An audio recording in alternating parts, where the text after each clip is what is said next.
antique kettle is on. Oh, we'll wait for the sound of it to finish boiling now. Can I do what they do with Claire Stackers and throw it at you? The boiling water? Yeah, because they throw ingredients at you all the time. I wanted to show you how to make lockdown coronavirus bread. It's a catchy name, right? Coronavirus bread? Could maybe not.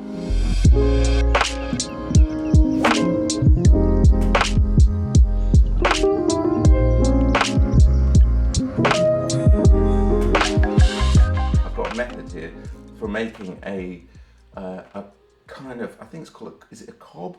This bread is very similar to sourdough. It's not actually sourdough because we do use some yeast, but it's very similar to a sourdough cob or a kind of round, delicious artisanal bread.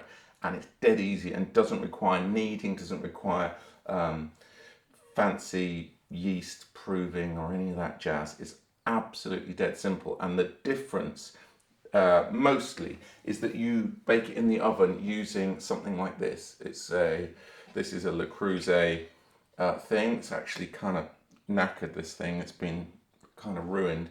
And the first time I made this bread in this thing, it had one of those Le Creuset Philonic plastic lids and it burnt it. So I just put this one on and it rattles a bit, but it works. Here we have some strong white bread flour. Now I'm going to use this American measure, which is a 250 milliliter 1 cup measure. You have to have twice as much flour to water. That is the ratio. So in this one, I'm going to use 4 cups because this makes the perfect size loaf for my particular pan. I've got 4 cups or a litre, which is a bit strange, of flour here. Strong white bread flour. And the other dry ingredients that I need to add to that are 1 teaspoon of salt. I'm using Malden sea salt because it's the best salt. And half a teaspoon of yeast. Any dried yeast will do here. Half a teaspoon of yeast, no more. It doesn't need more than that. Very small amount, and then I'm going to give it a little mix up before I add the water, and that's all the ingredients basically. So this kettle has just gone on the boil. Now what I'm going to do, I don't want to put boiling water on here because it's going to absolutely destroy the yeast. So what I'll do is fill it about 80%, 80 to 90%, and the rest with cold water, just like if you were making a cup of tea. So it's like a quaffable, just made cup of tea with milk. So, 15% milk cools it down a little bit. That's where we're going for. And I don't see any steam rising off this, but it's nice and hot. It's got to be hot, but you don't want it boiling because it will kill the yeast. So again, steaming hot there, and then 15 to 20% cold water. So I can't be more accurate than that. I don't have a thermometer. So, and then here's the mix. You getting this? Yeah. So basically you stir this up. So we kind of want to stir it all in until we have, you getting this? Kind of shaggy. I'm going to turn it to you so you can see. No, we're not quite there yet. Hey darling, it's my little 7-year-old's just come in to have a look. Oh, and my 13-year-old's just come in to have a look. Hello. So I'm going to bring this up to the camera so you can see it. Okay, you might need to refocus. Yeah, grab that one. Yeah. There we go. So here it is basically. It's just a sort of shaggy dough mix. It's kind of like there's no dry flour. It's all mixed in. But it's not like a smooth thing. Now what we need to do now is to leave this for 3 hours to rise, and it will rise considerably. It will almost fill the bowl actually, because it's nice and warm already. You can feel that it's quite hot dough. It will rise considerably, but we do need to put cling film on it, which I hate using because it's full of phytoestrogens and awful stuff really. But I think Americans call it saran wrap. Okay, but anyway, cling film is really the best thing for this. It's pretty much all done. All the work's done. That's it. Just that stirring stuff in. Basically, if you can leave it in the sun, that's good. Leave it somewhere warm, but it's not really hugely important. And come back in 3 hours, could be 4, could be 5 hours, but should have risen to somewhere around here on the bowl by that point. There might even be a little bit of a puffed up lid on the cling film there, which is always a good sign. See you in 3 hours. Okay, so it's been about 3 hours, and as you can see, our bowl of dough has risen. It's now nice and bubbly. Now what we're going to need to do is just to plonk it out onto a floured surface and get the whole thing covered in flour. And I'll plonk this all out onto this chopping board full of flour. So this is the equivalent of kind of, in traditional bread making, this is kind of knocking back, the knocking back stage. But we don't particularly need to knock it back. We just plonk it all out onto here.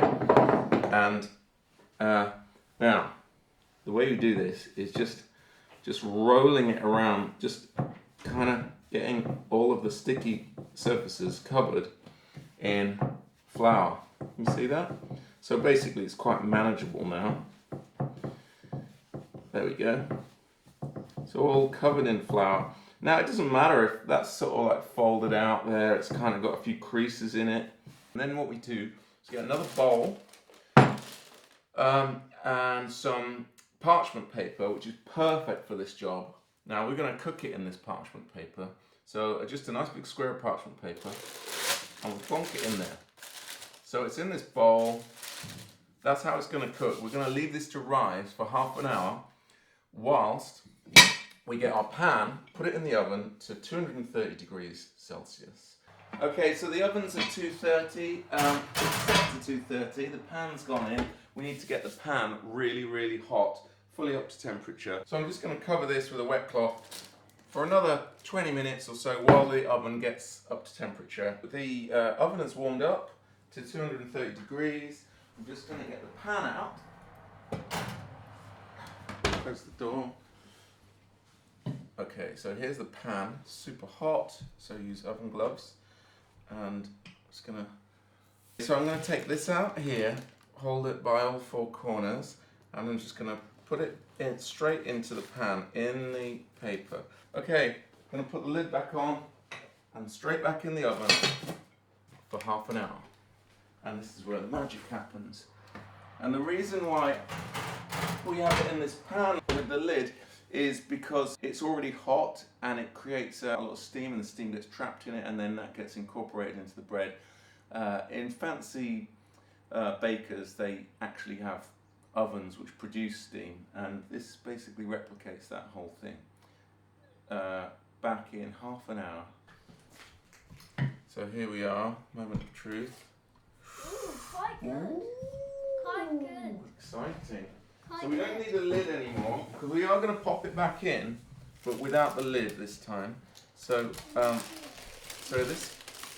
here we go, we take it out. Look at that, that is absolutely amazing. Now that needs to go back in a little bit.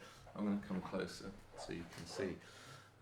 It's a little bit out of focus, darling. Here we go. Well, look at that, that is a fantastic looking. It still needs to brown up a little bit on the top, which we do by putting it back in the oven. But oh, that smells good. It does smell good, yeah.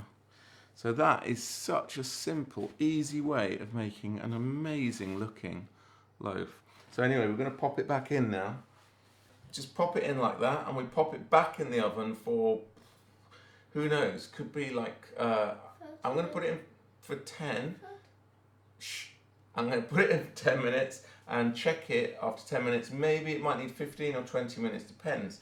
Usually it needs about 15 minutes. Okay.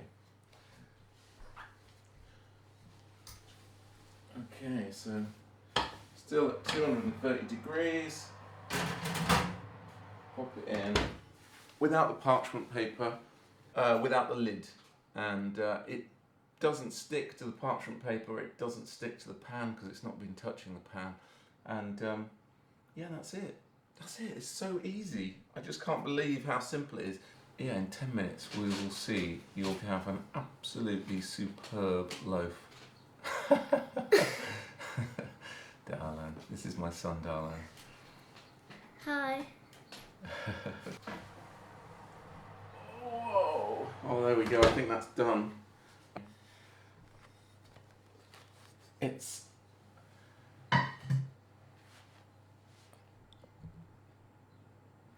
pretty amazing looking, I think.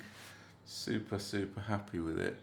It's smells amazing. It's got these little tears along it where it's expanded. You can actually cut lines into it to actually get it to expand along those lines, how they do with sourdough, but it is a very wet dough, so it's actually quite hard to do that. Sounds very hollow, and it's absolutely delicious. I mean, I just think it's a pretty incredible method, because that is, to my mind, a perfect loaf.